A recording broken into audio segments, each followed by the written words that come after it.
Josh, this is Simply Cinema, where we focus on film, and today I'm going to be talking about the biggest disappointments and surprises that I watched in 2023, the level of expectations that I expected the film to be at, to where it ended up being, whether on the low end or the high end, which is just opposite of what I just did. But overall, we're going to go over the disappointments first that just did not work for the vibe that I was expecting these films to be, to comparison of how high I expected these films to be and just how well they turned out with the surprises. So let me know down in the comments below, what were your biggest surprises and disappointments? What just didn't meet your expectations in the best way on surprises and in the worst way on disappointments? But coming in disappointments first, at number 5 we have a mixture of the comic book movies that I'm cheating on for this list. We have Shazam 2, Aquaman 2, Ant-Man 3, The Marvels, and Blue Beetles. Ones that, even if I didn't have the highest of high expectations for, they just didn't land in a higher list that I would have expected them to. All of these have 3 stars or below on my personal ratings, and I just did not personally connect with a lot of the villains or the dynamics of the story. The narrative didn't click well in all the right things. The notes that different points of the narrative come out as just didn't vibe with what I was expecting this film, whether it's because of the comedic timing or different dramas, how they're dealt with. Shazam 2, Aquaman 3 didn't have great villains, what they were doing with them, and the compound of different elements of the story just didn't fit together in the right things. Even if there was fun to be had in some of these movies, overall, the story as a whole didn't quite click in all the right notes. And coming in number 4 of disappointments, we have Napoleon. Now sounds like a great one from Ridley Scott.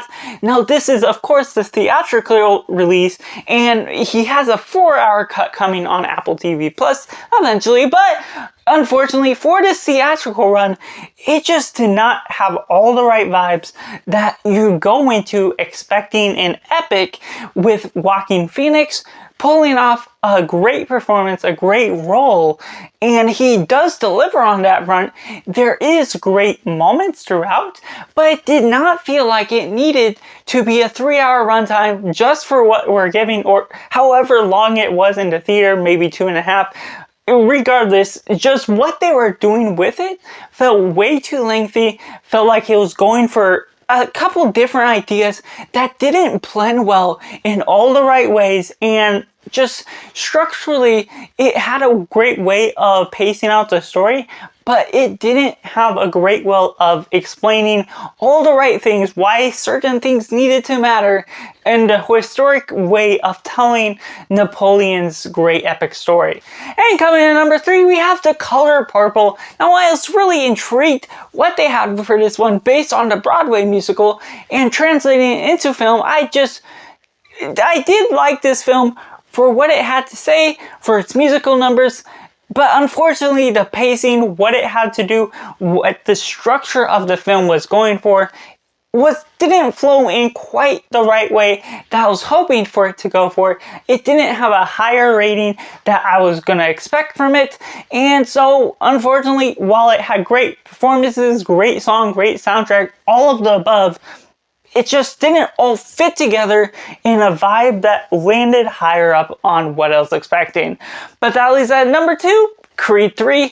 Now I do highly enjoy the Rocky movies, what they have to offer, the vibe that they're going for, and so I still like Creed 3, but compared to Creed 1 and Creed 2, Creed 3 is down here and unfortunately does not vibe well. Michael B. Jordan was a great director, had a great way of explaining it in a different way, but at least upon the one watch that I've seen, the story structure didn't flow as smoothly as I would hope for. The villain is great, the dynamics are great, but the way the story flows seems to have a bit too many ideas that the pacing just did not live up to what it was really going for and what I was expecting from it.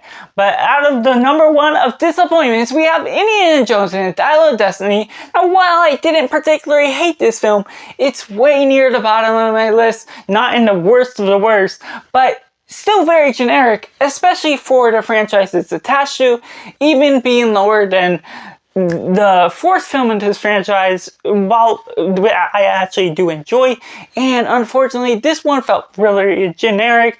It didn't have a whole lot of adventure that this franchise makes you expect, and it didn't deliver on all the iconicity that the name Indiana Jones screams out onto the screen. And having James Mangold attached to this project didn't do it necessarily any favors, even as a great director that he is. Just whatever happened in the background behind the scenes making this project come to life just didn't deliver on all the fronts that you might expect for another Indiana Jones movie. And at least going into the surprises, we have number 5, Skinamarink. Yes, I enjoyed this film. It's not one of the greats of the past year, but it is a weird vibe film that is especially special for what it's going after.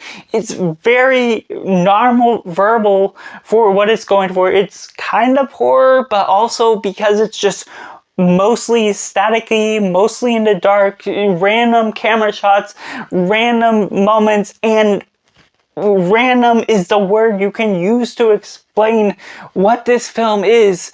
And it's just weird, and yet it makes sense for the vibe that's going for. And even with its runtime being very lengthy for what you expect for a non-narrative type of film, it seems to go by fairly quickly, and in such a weird way. I like that because it's weird, and I'm over explaining what you can't really quite explain the vibe to be with this film.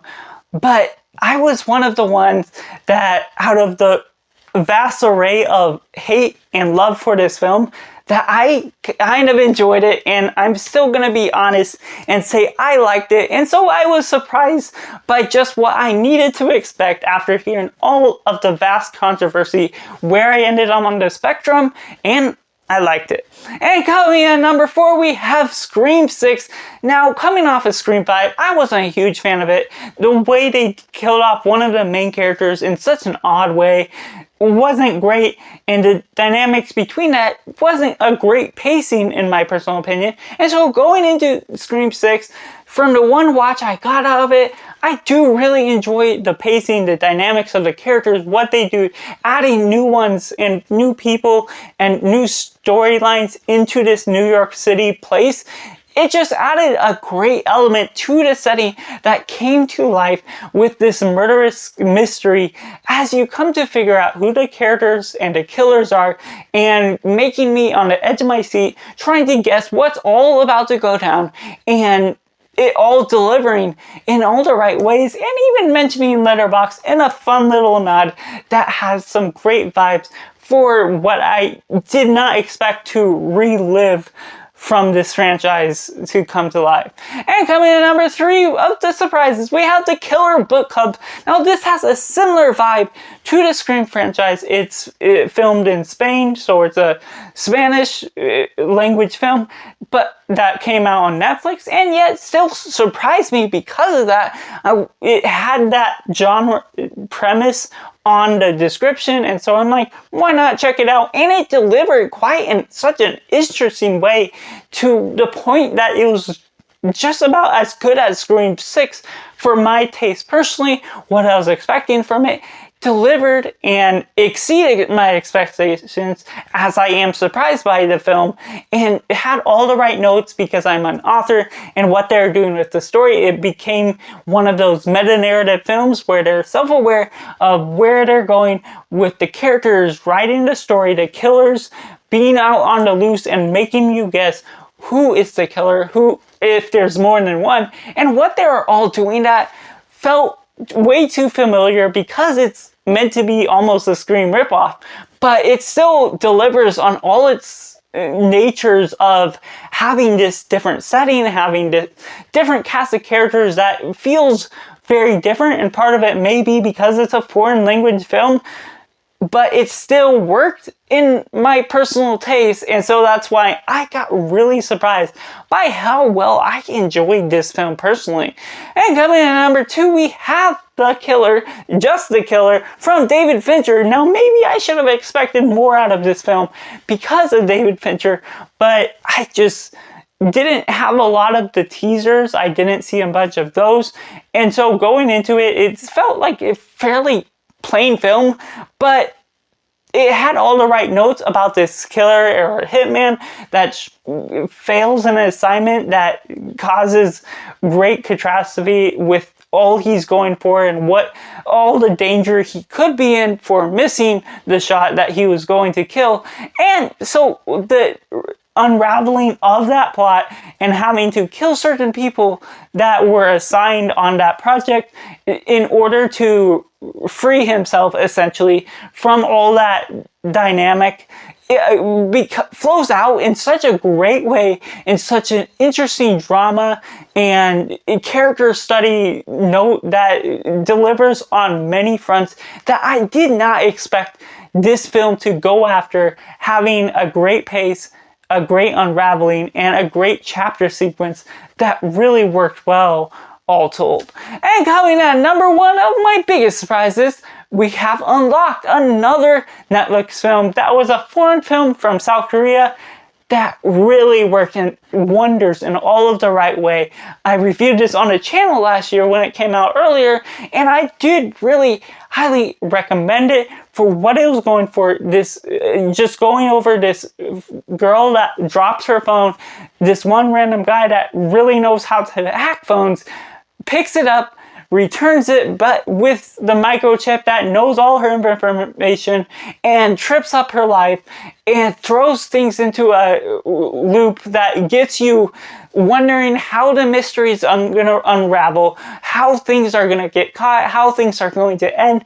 And it delivers on so many fronts, has a great soundtrack, has a great cinematography look, and appeal to the actors and what they're going for, how all these things come to life, and it's very simple and real and surreal, which is what makes it almost scary in some ways, not to the extent to being a horror film, but a thriller that works wonders of what it's after and actually executing its premise to the fullest extent and actually being really, really enjoyable and well written to that measure. So that's just all my most disappointing and most surprising movies of 2023, and I'd love to talk cinema with you down in comments below as you share your disappointing and surprising movies of 2023. What movies just did not work and exceeded your expectations, all on your list. So that's just all, and of course I gotta send you off by saying go watch a movie.